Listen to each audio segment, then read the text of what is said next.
जय हिंद। अमेरिका ने यूक्रेन को क्लस्टर हथियार दे दिया है, तो इस पर अमेरिका के मित्र देशी आपत्ति जता रहे हैं और पूरी दुनिया पर क्लस्टर हथियार के लेकर पाबंदी लगा हुआ है। तो क्या कारण है कि क्लस्टर हथियार के लेकर पाबंदी लगा हुआ है और क्लस्टर हथियार कितना खतरनाक होता है और क्या भारत के पास क्लस्टर हथियार है, आइए इन सब पर चर्चा करेंगे।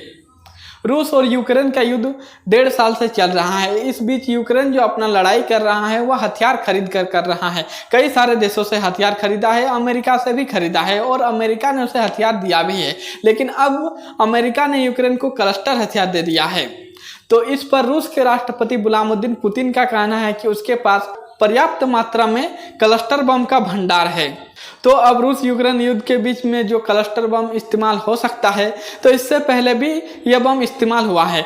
2022 में यूक्रेन के रेलवे स्टेशन पर क्लस्टर बम से हमला हुआ था, जिसमें कई लोगों की मृत्यु हो गया था और सैकड़ों लोग घायल हो गया था। तो रूस यूक्रेन युद्ध के बीच में क्लस्टर बम का इस्तेमाल हुआ है।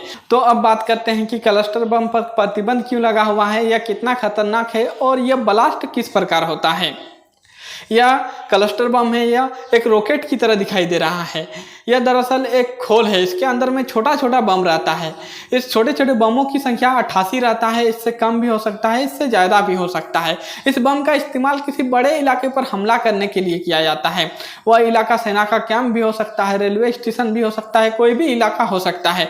जब उस इलाके पर यह बम गिरता है तो बहुत ज़्यादा नुकसान पहुँचाता है, लोगों की जान चल जाता है। तो यह बम ब्लास्ट किस प्रकार होता है यह समझते हैं। इस बम को रॉकेट, तोप और हवाई जहाज से भी दागा जा सकता है। यह देखिए ब्लास्ट किस प्रकार होता है। इस बम को दागा जाता है, दागने के बाद इसका कोभर, इसका खोल ब्लास्ट हो जाता है या खुल जाता है, जिससे उसके अंदर के जो छोटे छोटे बम है वो बिखर जाता है और एक बड़ा सा इलाके को कवर कर लेता है और उस इलाके पे गिर जाता है।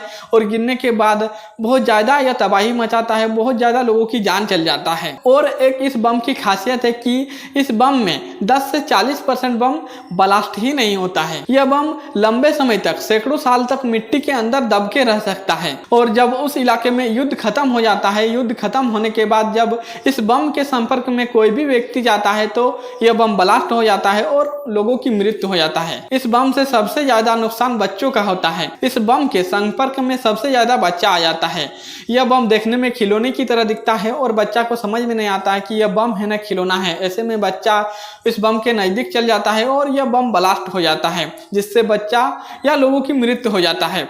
तो यही कारण है कि क्लस्टर बम, क्लस्टर हथियार के लेकर पूरी दुनिया पर पाबंदी है। 2008 में क्लस्टर हथियार के लेकर पाबंदी लगाया गया था। कन्वेंशन ऑफ क्लस्टर म्यूनिशन नाम का एक समझौता हुआ था, जिसमें कोई भी देश क्लस्टर हथियार उत्पादन नहीं कर सकता है, इसका इस्तेमाल नहीं कर सकता है, इसको बेच नहीं सकता है। इस प्रकार पाबंदी लगाया गया था। इस अंतर्राष्ट्रीय समझौता पर 123 देशों ने हस्ताक्षर किया था और कई देशों ने इस पर हस्ताक्षर भी नहीं किया था।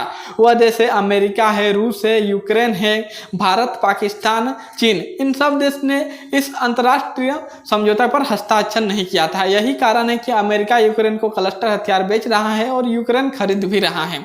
तो अब बात करते हैं कि क्या भारत के पास क्लस्टर हथियार है। पूरी दुनिया में 34 देशों के पास 200 से अधिक प्रकार का क्लस्टर हथियार है।